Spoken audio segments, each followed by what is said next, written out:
Most people aim for the comfort of a steady paycheck, but surviving month to month follows a completely different logic than engineering lasting, multi-generational wealth.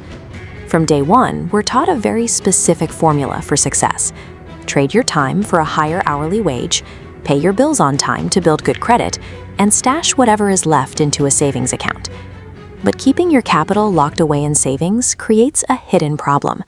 Thanks to inflation, that stagnant pool of cash is actively losing purchasing power every single year. You can follow all the traditional rules perfectly and still find yourself completely stuck. Accumulating a giant pile of cash just to look at it fails to address the underlying mechanics of building true wealth. To understand how actual wealth works, look at how water behaves in nature. The Sea of Galilee in Israel is a thriving ecosystem teeming with life, flourishing for one specific reason. Water continuously flows in and out. That vital outflow travels southward through the Jordan River, moving nutrients and keeping the entire system active and healthy. But eventually, that water reaches the Dead Sea.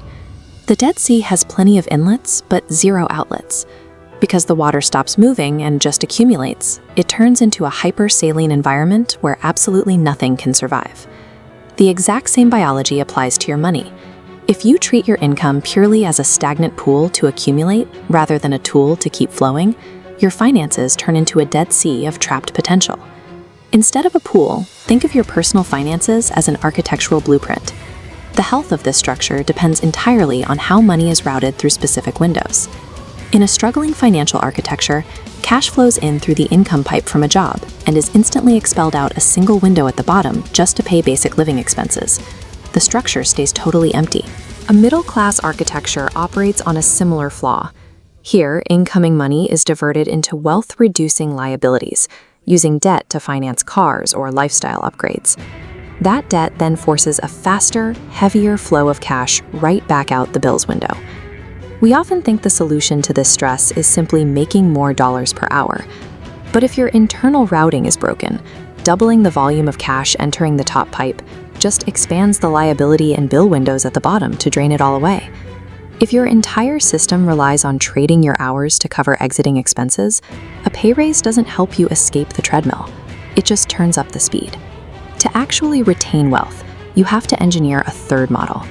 This requires taking a fraction of your incoming money and time and diverting it into a dedicated internal chamber called income-producing assets.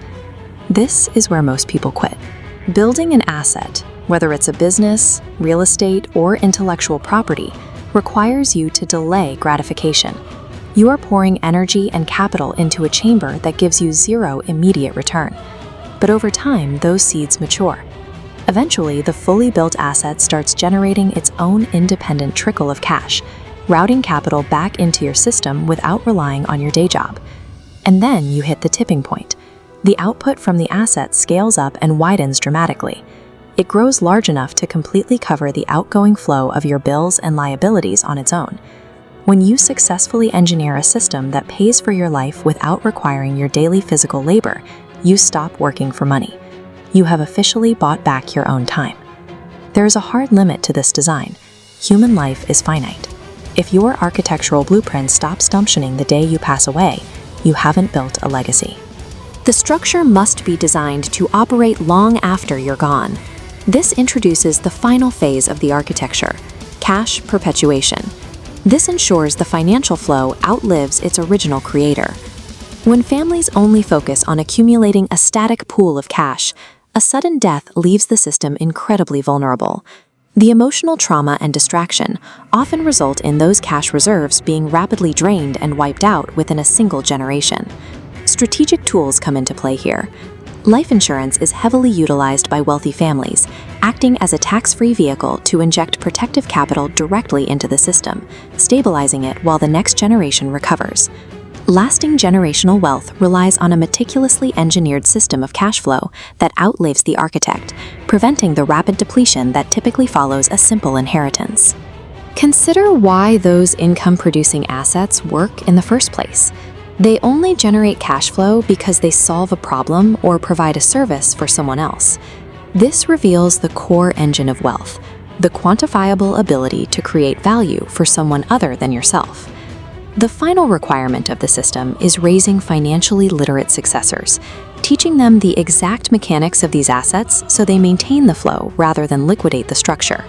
By escaping the accumulation trap and building a system that perpetuates cash, you secure your own freedom today and a lasting legacy of value for generations to come.